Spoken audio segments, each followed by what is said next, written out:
So guys, update tayo sa sitaw sa withdrawal natin kanina umaga.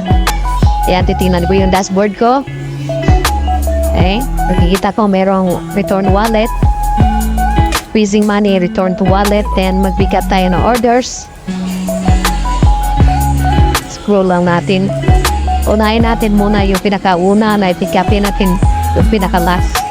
Kasi sila yung unang dumating na batch na pending orders. So yan, pipikapin na natin.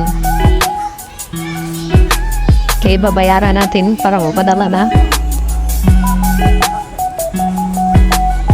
At saka kung mag-subscribe po kayo sa akin, please don't forget to use my referral code, Roylan.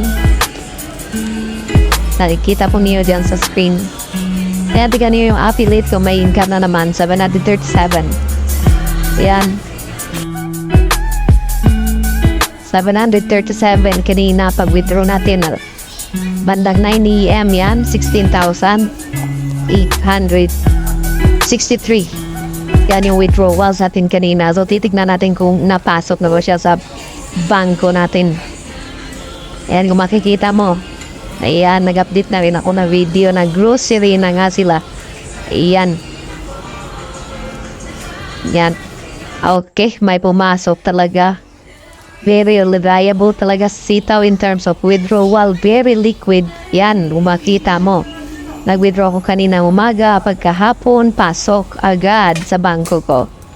Yan ang kagandahan kay sitaw. Liquid na liquid po tayo dito.